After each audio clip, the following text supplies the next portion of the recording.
We'd like to welcome you to the Donnie Glover Show, produced right here at Chosen Media Studios out here in Cockeysville, Maryland. Do pick up a copy of Unapologetically Black. This came out in 2015, and I'm actually working on another book as we speak. It's about, of all things, Black Wall Street. Just wanted to share some history with you. I don't know that we can tell this story enough, but when I first learned about Tulsa's Black Wall Street, it was 9 years ago, and that's when we started doing the Black Wall Street Awards. I was fascinated with learning how 35 square blocks were filled with hundreds of businesses, black people, right there in Tulsa, Oklahoma. Now, the more I dug, and of course, May 31st, June 1st, 1921, within 24 hours, that 35 square block area was utterly destroyed, bombed from the air, burned to the ground. 10,000 black people were displaced, hundreds of businesses destroyed, at least 300 black people dead. But beyond Tulsa, as I learned about it, I started learning other things, like Tulsa wasn't the only Black Wall Street. What is a Black Wall Street? It's a business district, in short. Whether it's big or small, it's a black business district. And I think with Tulsa being the most famous of them all, it kind of set an example for the rest of the country. So people were talking about Tulsa all over the place. But again, there were other places where there was black development. Before there was Tulsa, just north, if I'm not mistaken, there was Langston, Oklahoma. There's also a town called Boley, Oklahoma. And in all, there were about 25 independent communities in Oklahoma. Similarly, right next door in Texas, East Texas, they had over 25 independent communities, some of which are still around today.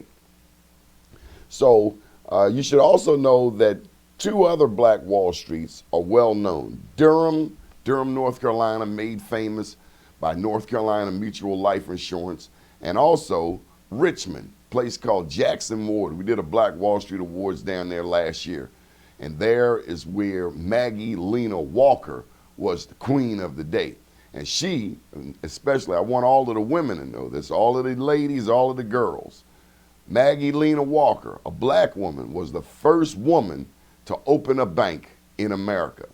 So I've told you about Tulsa and Oklahoma, Texas, North Carolina, Virginia, my hometown of Baltimore. We're no slouch. We have a lot of black business history. Now, could there be any one particular place that was Black Wall Street? Maybe not. This is a majority black town. But as we know today, places like 25th and St. Paul, that's a hub of black business. And there are other places around the city. But in terms of history, going back to the days of Isaac Myers, this man was a caulker. They have a museum named after him down on the harbor. He was a big-time caulker. He helped form the first black caulkers union probably in the country. And as a result, it helped empower black people economically. Also, there was a man named Tom Smith in Baltimore, and he was Black Wall Street all by himself. He was the largest hotelier, and he was a big-time contributor to Democratic politics. And that was at a time when the Democrats were more like the Republicans. And of course, everybody here in Baltimore knows about Willie Adams, Mr. Willie Adams, Little Willie Adams. He helped finance, due to the numbers business, helped finance a number of other black businesses throughout the city and state. So New York, let's go to New York. Oh my goodness, how could I forget New York? In New York, you have Brooklyn. They have independent community called Weeksville. That's in between Bedford-Stuyvesant and Crown Heights. 158 Buffalo Avenue. Today there's the Weeksville Heritage Center. We did a Black Wall Street there a couple of years back. That was just a great experience. Independent black community dating back to 1835. And then over in Manhattan, in between 82nd and 89th Street, there was Seneca Village. It was ultimately taken by eminent domain and destroyed, but it was an independent black community going back to 1825. So what Tulsa did for me, it opened my eyes to a long story of the history of black business everywhere. Everywhere there were black people, there was some black person, some black people making money. And while we're on that note, let me just mention William Leedsdorf. William Leedsdorf was the first black millionaire, and he was big time in San Francisco, of all places. And then we also can't forget Annie Turnbow Malone. I hear a lot of talk about Madam C.J. Walker.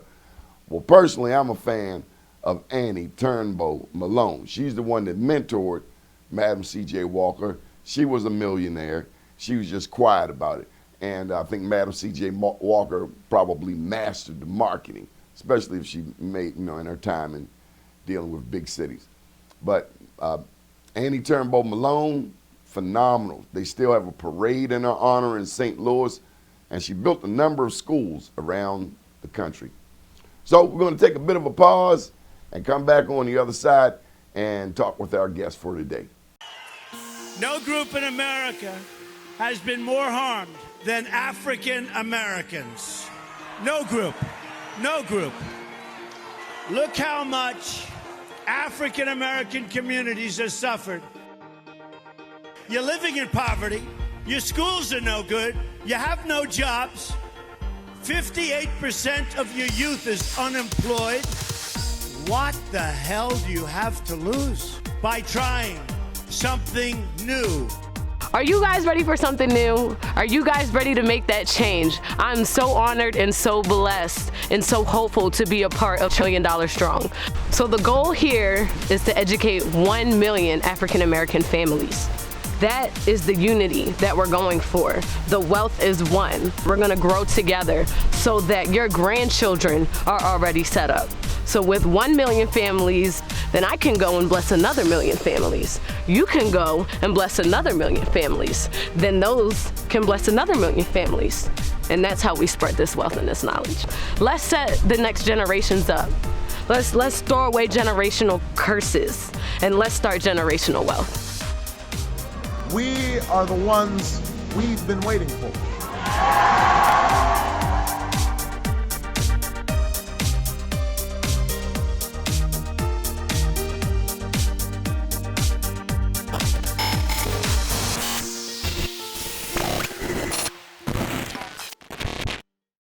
Over the weekend, we had the Black Business Economic Commission's first national town hall.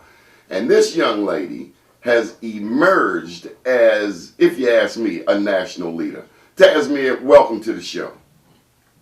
Thank you for having me. So what is the Black Business Economic Commission? Well, we are fighting for economic empowerment for the Black community. We focus on the word Black because we don't want to be coupled in under the generic term minority. We understand that Black folks were captured and enslaved in America and helped build every total institution and economic engine that exists here, and we are constantly being left out and not given our just due. And the systems that have been created were not designed for us to excel. Okay, so yesterday's town hall is an attempt to hear from various voices from around the country. How did it go?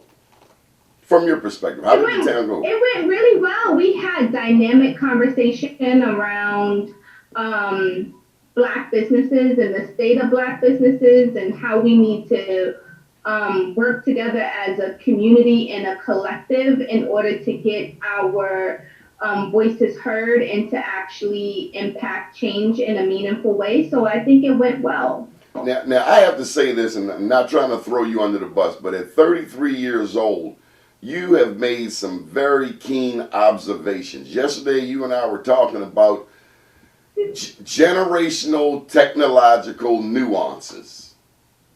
Yes. And it really, the way you broke it down, and I really want people to pay attention to this because we have a varied audience. We got some old folks, we got some young folks. But what were you explaining about technology yesterday?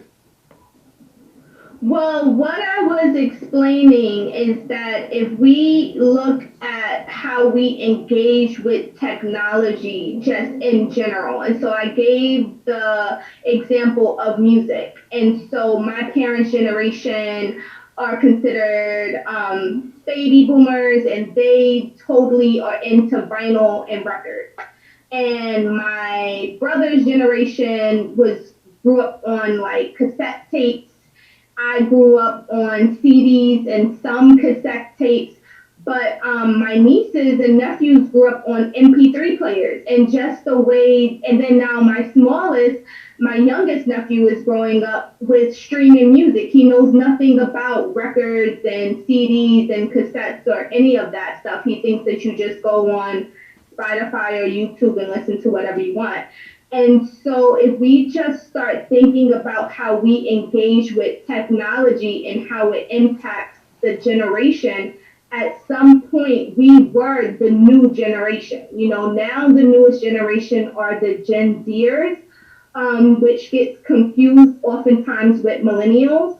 And so Gen Zers were really the first generation that grew up with the internet and only knowing, you know, social media and Google searches. They aren't really familiar with encyclopedias and actually opening up an encyclopedia. For them, an encyclopedia is Wikipedia.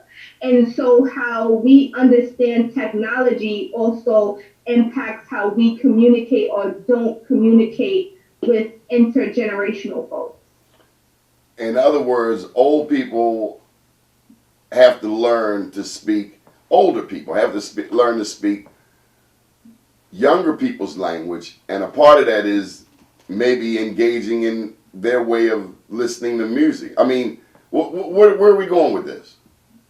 How do we... Well, I just think that if we break down the cycles of even young, right? Because for me, I think that I'm young, but I'm also like in my mid-30s. I'm not as young as somebody that is 20 and they're experiencing life at a totally different time than I was when I was 20. And so I think that it works both ways. The conversation has to be where younger people try to empathize with where older people are, and older people try to empathize where younger people are and see what they have in common, because there's a lot of commonalities that we have. There's a lot of the same struggles that we are fighting for and that we're trying to put context around. But of course, older people have the historical information that we need to know. However, sometimes we don't get the truth. So that's where you have like fact checking and Googling, and then you have Black Twitter happen. So we just need to have some open dialogue around how we communicate, because we really need both voices at the table. So Black Twitter, for clarification, that's where Black people are using Twitter to sometimes take out someone, to blast someone, to put someone on blast. Yes. So we have a lot to learn. Any suggestions? I mean, you talked about the empathy, but I guess it's also that generational gap that, like now, what has technology done to us? To some extent, technology has separated us. I would agree with that. I think technology has allowed us to live in cycles where we don't really have personal relationships with people in meaningful ways. Like, think about if before the pandemic, if you were to go out to dinner, people are like checking text messages and doing Instagram and things like that, where we kind of lost that moment of being in the moment with the other person. Yes. Because we're also worried about like showing the world that we're having this moment instead of living in the moment. And at the same time, technology has allowed us to witness things that we would not have been able to witness if we didn't have technology. Like having cameras on phones have really changed the game for police brutality because we knew it was happening, but we couldn't prove that it was happening. And now that we have cameras on our phone, everybody is filming what's going on. So it makes it harder to have mistruths happen. And so we need to find a balance between how we leverage technology, but also how we continue to nurture and engage in that human capacity that I think everybody yearns for and wants to some extent. Let me ask you this. Do you think that the work we're doing with the Black Business Economic Commission, do you think that message can translate to the Gen Z? Because the Gen Z is definitely understanding that the system is not designed for them to actually excel, and they know it, and they have the know-how to research. And I think that if we empower them and let them know that their voices are needed at the table and that they have something to contribute, and educate them on the pieces of history or information that they're not able to digest in certain ways, because it's also a maturity that happens with age, right? And so when you are in a learning and exploratory phase of yourself, sometimes you can't digest information and things are very complex. Things here in America, these systems are interconnected and interweave into each other, and it's different laws or different instances where things have happened that caused something to be like that, and you can't really explain it, but you know it when it's happening. I think that we can rely on our older generations to really put some clarity around that. Mm-hmm. And that's something I do remember speaking with you about is, and you mentioned it here, the information and passing that information on from generation to generation. Tell me about credit. Have we done a good enough job teaching you about credit, your generation? I think millennials are the 33, 35, 30 time period is a time period that kind of has to stand by itself, because I feel like, for me, I'll give you my experience. So I graduated from undergrad in 2008, and I graduated into the recession. And when I graduated, now I'm competing with people that are twice my age, and they have PhDs, and they have 20 years of experience, and I'm like fresh out of college.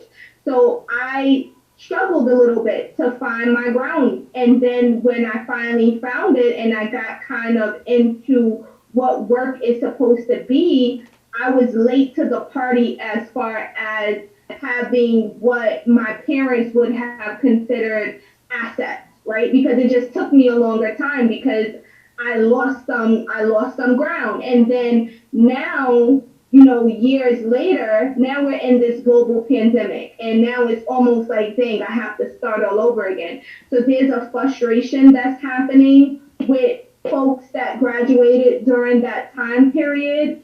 As it relates to credit, I think we understand it, but I think that we are growing our understanding in how to leverage credit and what does credit mean in different instances. Like, we had a conversation around politics and learning how politics happen at work and how politics leverage, how you have to leverage your credibility to get you in different spaces, and then how you have to build your credit score in order to own a home, and what does that look like. But it's very challenging because I remember one of my first jobs out of college, no one would even acknowledge that I actually had a bachelor's degree. And so my bosses were like, there's no way that you have a bachelor's degree. This is impossible. And so me trying to leverage wages was really difficult and really challenging. And I didn't have that dialogue. I kind of thought that education was supposed to equal the playing field, and it didn't, right? Because I kept finding that even though I might have had a master's degree, I still wasn't allowed to make the same as my white counterparts just because I'm a woman and just because I'm Black. And I didn't really have the language in order to articulate what I wanted. So it has taken me a longer time to develop credit and assets in order to get to where I want to go. Taz, I would suggest to you that you are exactly where you're supposed to be. That God has it all in control. But let me ask you this. Do you have a business? Yes, so I have a business development firm where I work with startups and micro entrepreneurs and getting their business fundamentals together. And why that is so important to me is because most of the time we have ideas and we want people to buy what we have cooked up, but we don't really know how to sustain our business from a infrastructure standpoint. So like, what is our goals? What kind of team do we need? What kind of experts do we need? And so we really get taken advantage of in the marketplace, and we sometimes get discouraged. And so I put together an entire suite of services for micro entrepreneurs, also known as solopreneurs, in order to assist them with building sustainable businesses. Okay, what's the name of your company? It's called the DM Firm, just DM Firm. That's the name on the on my website is www.thedmfirmnyc.com, and also on Instagram, the DM Firm. That's it. That's those. It's so simple. Just the DM Firm. And how old is your company? It's about 3.5 years old. I'm super excited. We're going to be turning 4 in 2021. So I'm really, really excited about it. Well, I want you to know that you stand on some serious shoulders. You are surrounded by people who support you, who support your business. And while it may have taken you longer to get where you want to be, I mean, had you not been there, we wouldn't know you. I mean, I thank God. This is, you know, I'm just one of them people that I try to give God the credit and the glory, but you're exactly where you're supposed to be, and you're touching people. You directed a national town hall yesterday. I was so excited about it. You know, I really was excited to be a part of the experience, and I also was able to loop in one of my interns who became one of my mentees to help with the chat room function. So that was really exciting. Who's your mentee? Let's give him a shout. His name is Kevin Harris. He graduated from CUNY City Tech in computer science. And so he actually immigrated over from Jamaica not too long ago. And so he was my assistant at my previous place of employment. And we just, you know, I helped him with picking classes and talking about what he wanted to do and how he wanted to structure things. And so it's super exciting to be able to continue that relationship even after the internship was over. Well, Taz, that's Black Wall Street, us looking out for each other. As a matter of fact, you know, white people can be a part of Black Wall Street too, but the most important thing to me is us getting control of the $1.5 trillion in annual disposable income. That's enough money for us to fix any challenge that we have. So if we just, if we learn to work together and support each other's businesses, I say it all the time, we don't have to be in love with each other. We don't even have to like each other. But if a brother or sister is hiring people legally, then we have an innate responsibility to support that person's business. And that's Black Wall Street. It's not complicated. It's going past somebody else's store to go to the store that's hiring people that look like you. That's common sense. That's survival. You know, it's the first law of preservation. Well, anyway, I'm proud of you. I thank you for taking time out of your busy schedule. And so, again, let's put a plug in for your company and how people can get in touch with you, and maybe also some of the services that you offer. I'm proud of you and proud to be on the... Thank you so much.